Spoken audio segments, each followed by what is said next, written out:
जय हिंद दोस्तों, स्वागत है आप सभी का हमारे यूट्यूब चैनल BN अकाउंटिंग में। जैसे कि कक्षा 11 की हम चर्चा कर रहे थे और कक्षा 11 के पहले चैप्टर की हमने चर्चा कर ली थी। उसी चैप्टर को आज आगे बढ़ाते हुए हम जो चीज़ सीखने जा रहे हैं वो चीज़ें आर्थिक जानकारी जानकारी की प्रस्तुति, यानी जो आर्थिक जानकारी है उनकी प्रस्तुति किस प्रकार से की जा सके, इसके बारे में आज हम चर्चा करेंगे। तो सर्वप्रथम आर्थिक अध्ययन के सिद्धांत या जानकारी की प्रस्तुति तीन तरह से हम कर सकते हैं, और वो तीन प्रकार कौन कौन से हैं। सबसे पहले कि भाषा के द्वारा वर्णात्मक रूप में, यानी कि हम बोल बोल के आर्थिक जानकारी की प्रस्तुति कर सकते। आंकड़े द्वारा, कुछ आंकड़े दे के हम जानकारी की प्रस्तुति कर सकते, या आकृति द्वारा, या फिर आकृति बनाकर हम जानकारी की प्रस्तुति कर सकते हैं। पहले सबसे पहली चीज़ अगर हम देखें तो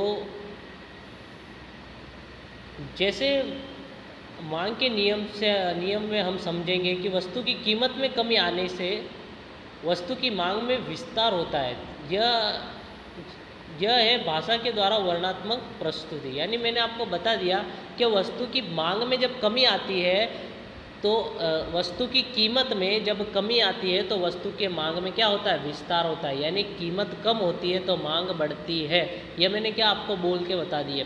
भाषा के द्वारा वर्णनात्मक प्रस्तुति इस संदर्भ में आंकड़े के द्वारा नीचे प्रस्तुत किया। यानी यदि मैं आंकड़े के द्वारा आपको बताऊं कि भैया जब कीमत 20 रुपये थी तो मांग 20 इकाइयों की थी, परंतु जब कीमत 15 रुपये हुई, जब कीमत 15 रुपये हुई तो मांग बढ़ गई, 40 हो गई। और जब और कम कीमत हुई तो और बढ़ गई, 60 हो गई। और जब हम सबसे कम कीमत में बेच रहे हैं तब उसकी मांग सबसे अधिक 80 हो गई। यह तो हो गया दो तरीक़ों से। अब जो तीसरा तरीका है आकृति के द्वारा, यदि हम आकृति के द्वारा समझने का प्रयत्न करें तो आकृति के द्वारा हम कुछ इस प्रकार से इसे समझ सकते हैं।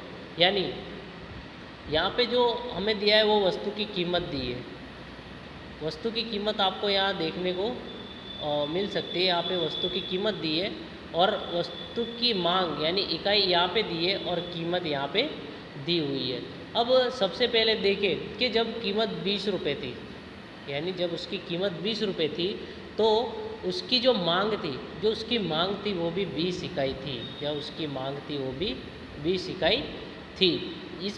इस तरफ यदि हम जाए तो एक्स चल पे यह कीमत आगे की तरफ बढ़ रही है, और ऊपर की तरफ जाए तो वाई अक्ष पे ये जो अंक है वो आगे की तरफ बढ़ रहे हैं। तो यानी जब उसकी कीमत 20 रुपये थी तो मांग जो थी वो भी 20 रुपये थी, परंतु जब उसकी कीमत घटकर 15 रुपये हो गई तो मांग बढ़कर 40 रुपये हो गई।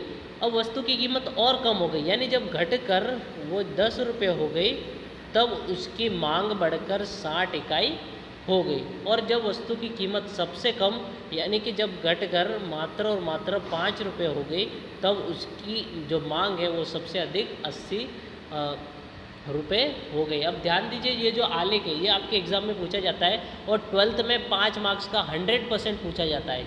ध्यान से सुनिए, मैं जो आपको बता रहा हूँ 12th में 100 मार्क्स का 5 मार्क्स का 100% पूछा जाता है। आपको करना क्या होता है, आपको जानकारी दी होती है, उसमें से आपको ये आलेख तैयार करना होता है और यह विवरण जो कि आपको लिखना होता है। और विवरण क्या होता है, जो आप आलेख में कर रहे हो वही आपको विवरण में दर्शाना होता है। आगे अगर यदि बात करें तो संख्या के जानकारी के महत्व की हम बात करें कि संख्या के जानकारी अर्थशास्त्र को समझने में किस प्रकार से महत्व रखती है, उसकी यदि हम चर्चा करें तो आर्थिक प्रस्तुति में संख्या की जानकारी का महत्व नीचे दर्शाए अनुसार है। सबसे पहले जो इसका महत्व है वो है सिद्धांतों के आधार में वृद्धि होती है।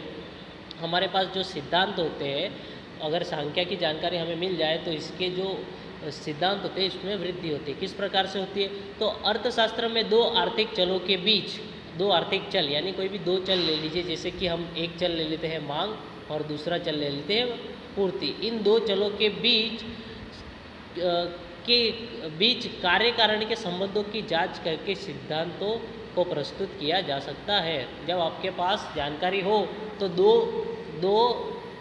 दो चलों के बीच में आप तुलना करके इनके सिद्धांतों को प्रस्तुत कर सकते हैं। इन सिद्धांतों की व्यावहारिकता की जांच करने के लिए आधारभूत प्रस्तुति के लिए संख्या की जानकारी आवश्यक होती है। यानी इन चलों को हम जब प्रस्तुत करते हैं तो हमारे पास एक सांख्यिकीय जानकारी होना अति आवश्यक है। आगे अगर पढ़े उदाहरण की बात करें तो बरसात और कृषि उत्पादन के बीच का संबंध, कीमत और मांग के बीच का संबंध, लाभ और उत्पादन के बीच का संबंध सांख्यिकीय आधार के साथ प्रस्तुत किया जाए तो उसकी विश्वसनीयता बढ़ती है और व्यावहारिक दृष्टिकोण से वह सिद्धांत सही है या नहीं, इसकी भी जांच हम कर सकते हैं।